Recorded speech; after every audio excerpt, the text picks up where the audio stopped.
మీరు గెలుస్తారు, గెలిస్తే గెలుస్తా. మీరు అక్కడ ఇప్పుడు ఇన్ని ప్రాబ్లమ్స్ చెప్పారు కదా, మీరు వాళ్ళ కోసం ఏం డెవలప్మెంట్స్ చేయబోతున్నారు, మీ విజన్ ఏంటి ఫస్ట్? సరే, ఒక ఐటీ కంపెనీ ఎలాంటి రాష్ట్రాలకు వస్తుంది, ఎలాంటి ప్రాంతాలకు వస్తుంది? ఎవరైతే అబ్బా అనిపించారో అక్కడికి ఐటీ కంపెనీలు వస్తాయి. నన్ను గెలిపిస్తే 5వ సంవత్సరం ముగిసే లోపల 7 కాన్స్టిట్యున్సీలో ఎక్కడో ఒక చోట ఒక ఐటీ కంపెనీని తీసుకొస్తానమ్మని. ఓకే, బస్తీ మీద సవాలది. ఎక్కడో ఒక చోట ఐటీ కంపెనీ వాళ్ళే తామంతకు తాము వచ్చి ఉందండి ఏరియా, మేము ఇక్కడ ఐటీ కంపెనీ పెడతామనిపిస్తాను. అంటే దాని అర్థం ఏంటి? ఎలా ఉంటే వస్తారు ఐటీ కంపెనీ వాళ్ళు? విద్య ఉండాలి, శుభ్రత ఉండాలి, నాగరికత ఉండాలి, ఎదుగుదల ఉండాలి, వైద్యం ఉండాలి. ఎన్ని ఉంటే ఒక కంపెనీ వస్తుంది అక్కడికి. పెట్టిస్తా, వచ్చేటట్టు చేస్తాం.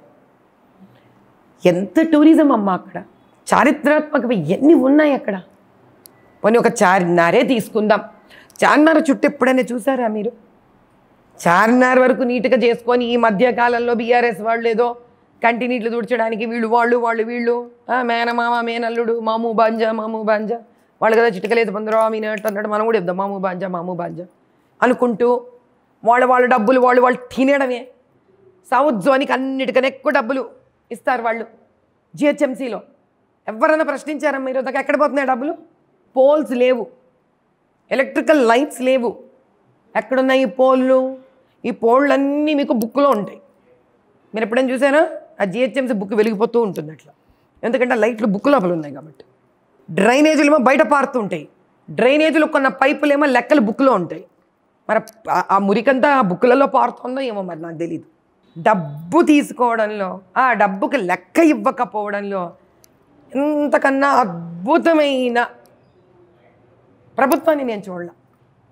ఇటు ఏఐఎంఐఎం వాళ్ళు, అటు వాళ్ళు. అంటే ఇప్పుడు వచ్చిన వాళ్ళ గురించి నేను ప్రత్యేకించి ఎందుకు మాట్లాడానంటే, వాళ్ళు వచ్చి ఇంకా ఏమైందమ్మా పాపం టైం.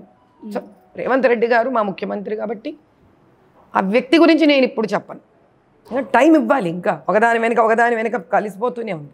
సరే, అది వేరే విషయం. ఆయన ఏ అమ్మాయితో ఏం కలుస్తారు, కలిసిమెలిసి ఉంటారు, అది వేరే కథ. అది తెలిసిపోతుంది. ఆయన డిక్లేర్ చేసే క్యాండిడేట్ బట్టి తెలిసిపోతుంది. ఆయన ధర్మానికి ఎంత నిలబడతాడు, రామచంద్రుని తిట్టే వాళ్ళ కోసం ఎంత నిలబడతాడు, అది వేరే స్టోరీ, మాట్లాడుకుందాం. డెవలప్మెంట్ అంటే మీరు డబ్బులు రాయించుకుంటూ ఫ్లైఓవర్స్ రానివ్వకుండా, మెట్రో రైల్ ఇనాగరేషన్కి కూడా అక్కడి నుంచి మోదీ గారు మెట్రో రైల్ ఇనాగరేషన్ చేయిస్తుంటే ఒక బాధ్యత గల ఎమ్మెల్యేలు లేరమ్మా చంద్రాయణ గుట్టాలు యాకత్పురాలో రావడానికి. ఎంపీ వచ్చి నిలబడమ్మా అక్కడ. ఇన్నేళ్ల నుంచి ఇఫ్తార్ పార్టీకి భోజనాలు పెట్టని మహానుభావుడు ఈరోజు ఇఫ్తార్ పార్టీలకు రోజు భోజనాలు పెడుతున్నాడు అంట 2000 మందికి.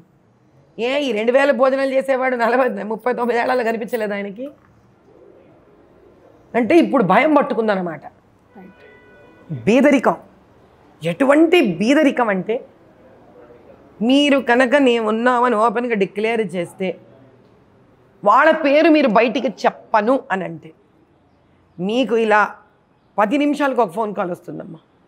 అయ్యా మా దగ్గర లేదు, అయ్యా మా ఇంట్లో బియ్యం లేదు ఈరోజు, అయ్యా మా మద్రాసాలో తిండి లేదు ఈరోజు. మీరు ఒకటే చెప్పాలి వాళ్ళకి, మీ ఫోటో వద్దు, మీరెవరో మాకు తెలియక్కర్లేదు. ఎందుకు? భయం. అలా నేను వెళ్ళి మద్రాసాలో తిండి ఇచ్చిన వాళ్ళు కూడా బెదిరింపులు మొదలైనాయి. గొడవని ఏడుపు నిన్న అతను మద్రాసా అతను, అమ్మ మీకు దండం పెడతాను, ఎక్కడ కూడా నా పేరు చెప్పకండి, మీరు బెదిరిస్తున్నారు. 5-6 మద్రాసాలు, ఎంతమంది అంటే మీరు కనీసం నిర్భయంగా మతం అనే పెనుభూతాన్ని పక్కన పెట్టి సహాయపడాలనుకుంటే కూడా సహాయపడనీయటువంటి దౌర్జన్యం ఉంది అక్కడ, ప్రబలంగా ఉంది, విపరీతంగా ఉంది. 5 రోజులైంది తల్లి. గుజరాతీ గల్లీ, గుజరాతీ మొబైల్ షాప్. ఇప్పుడు నా వరకు ఎప్పుడు వస్తుంది అనుకుంటున్నారు? 4-5 రోజుల వాళ్ళు భరించి 15 మంది ముస్లిం పిల్లలు వెళ్ళారు. కొట్టి చంపేశారు వాళ్ళు. పోలీస్ స్టేషన్కి తీసుకెళ్ళిపోయారు. వీళ్ళు వెళ్ళారు, కంప్లైంట్ చేశారు. పోలీసులు కంప్లైంట్ చేయగానే వాళ్ళని గిరఫ్తార్లోకి తీసుకున్నారు.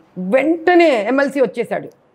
ఎమ్మెల్సీ నిన్ను ఓడి చేసినాడు. ఎమ్మెల్సీ ఎందుకు చేశారు నిన్ను? వాడు ఈ 10 మందిని విడిపించుకొని వెళ్ళిపోయి ఉల్టా వాళ్ళ మీద ఎఫ్ఐఆర్ రాయించాడు.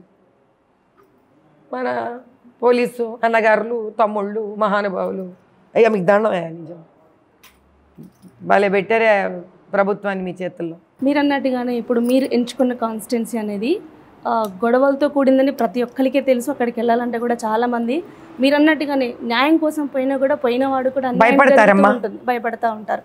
ఇప్పుడు హిందూ ముస్లిం గొడవగా ఇప్పుడు జరగబోతుందని చాలామంది అనుకుంటూ ఉన్నారు. సో మాధవీలత గారు ఈ పోటీని ఎలా తట్టుకుంటారని చాలామంది కూడా ఒక సందేహంలో ఉన్నారు. వాళ్ళకి మీరు ఏం చెప్తారు? ఎవ్వడమ్మా హిందూ ముస్లిం గొడవలు చేసేది?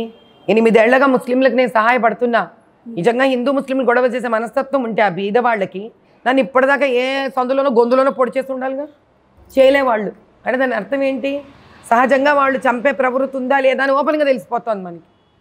ఏమ్మా ఇప్పటి వరకు హిందువులు కూడా వాళ్ళ ఇళ్లల్లో వాళ్ళ పనులు చేసుకుంటూ ఇంత అసదుద్దీన్ గారి మీద అసదుద్దీన్ వాళ్ళ ఇళ్ల మీద అటాకులు చేసింది మన వాళ్ళు ఎవడు కాదు. అవునా? అది అందరికీ తెలిసిందే. మరి ఎవరు వీళ్ళు పోషిస్తున్న పిడికిలి మంది దేశద్రోహులు. ఈయన ఒక లెటర్ రాశాడమ్మా. ఎవరు? అసదుద్దీన్ గారు. ఎవరికి? మన కమిషనర్కి. అయ్యా గో సేవకులం అనే పేరుతో దేశద్రోహులు తిరుగుతున్నారు అని లెటర్ రాస్తాడమ్మా. ఇట్లా మేము ఇలా దున్నపోతులని రకరకాల వాటిని తెచ్చుకుంటూ ఉంటారు మా వాళ్ళు, చాలా ధర్మబద్ధంగా తెచ్చుకుంటూ ఉంటారు మా వాళ్ళు. కాబట్టి మీరు వెటర్నిటీ సర్టిఫికెట్ అని ఆ సర్టిఫికెట్ అని ఈ సర్టిఫికెట్ అని మా వాళ్ళని హింస పెట్టి బాధ పెట్టద్దు, మీరు అడగకండి సర్టిఫికెట్ అని లెటర్ రాస్తాడు. ఎట్లనమ్మా ఒక ఎంపీ రాయాల్సిన లెటరు? ఇట్లనా నువ్వు రాయాల్సింది లెటరు? అంటే గౌ సంరక్షక్ పేరుతో నీకు యాంటీ సోషల్ ఎలిమెంట్స్ ఉంటారు కానీ బక్రీద్ పేరు చెప్పుకొని యాంటీ సోషల్ ఎలిమెంట్స్ ఉండరా? అంటే నువ్వు ఎవరిని రెచ్చగొడుతున్నావు అక్కడ? ఆ 2 పేర్లు చెప్పి నువ్వు హిందువుల్ని ముస్లింని రెచ్చగొడుతున్నావు. సరే మీరు అద్భుతమైన వ్యక్తి అనుకుందాం. సర్టిఫికెట్ అడగద్దు చూడొద్దని చెప్పడానికి నువ్వెవ్వడవయ్యా? నువ్వు గవర్నమెంట్ చెప్తావా పోలీస్కి నువ్వు సర్టిఫికెట్ అడగద్దు అని? అంత ఉత్తములైతే ప్రపంచం నిండా రేపులు ఎందుకు జరుగుతున్నాయమ్మా? హత్యలు ఎందుకు జరుగుతున్నాయమ్మా? ట్రిపుల్ తలాక్ ఇన్స్టెంట్ పేర్లతో ఆడపిల్లలు ఎందుకు వాడుకుంటున్నారమ్మా? మతమే మనిషిని మహానుభావుడిని చేస్తే రామచంద్రుడిని ఎందుకు తిడుతున్నాడమ్మా ఈయన? మతానికి సంబంధించింది కాదు ఇది. వాళ్ళ స్వలాభాల కోసము ప్రభుత్వాలను ప్రజలను బెదిరించి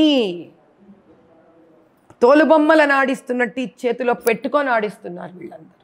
ఈ నిజం ఎప్పుడైతే నిర్భయంగా నేను తీసుకొని బయటికి వస్తున్నానో ఇట్లాంటి పుకార్లు మొదలు పెడుతున్నారు వీళ్ళు. ఏమని? వాళ్ళే మళ్ళీ పాప మామూలు ముస్లింలు మామూలు హిందువులు ఎవడేమన్నాడు దీన్ని? వాళ్ళ ఇళ్లలో వాళ్ళు రోజులు వెళ్ళాలి. ఇప్పుడు ఇవన్నీ మాట్లాడుతూ కూర్చుంటారు. ఎక్కాడితే డొక్కాడని సంసారాలు అవి. ఇలా చాయ్పై చర్చలు పెడతారేంటమ్మా? వాళ్ళు ఏమన్నా అంత టైం కూడా లేదు వాళ్ళకి. వాళ్ళు వెళ్ళిపోవాల్సిందే. ఏ పాచి పనులకో పప్పు గిన్నెలు తోముకోవడానికో రోడ్లు ఊడ్చడానికో వెళ్ళిపోవాలి వాళ్ళు. అక్కడ టైం లేదు వాళ్ళకి. ఎవడైతే ఖాళీగా కూర్చొని ఏం చేస్తే గొడవలు ఈసారి మన వైపుకి వస్తుంది అనుకునే వాళ్ళకి ఇదే ఖబర్దార్. ఈసారి నడవ ఇట్లాంటి పాలిటిక్స్. ఈసారి మతాన్ని అడ్డు పెట్టుకొని కమ్యూనల్ రైట్స్ చేస్తే మాత్రము వదిలిపెట్టేది లేదు ఒక్కొక్కళ్ళని. దీనికి కనుక ఇక్కడి ప్రభుత్వం కనుక చేయూతనిస్తే ఎంత దూరమైనా వెళతాను ఈసారి. నేను ఒప్పుకునేది లేదు సార్, ఒప్పుకునేది లేదు అసలు.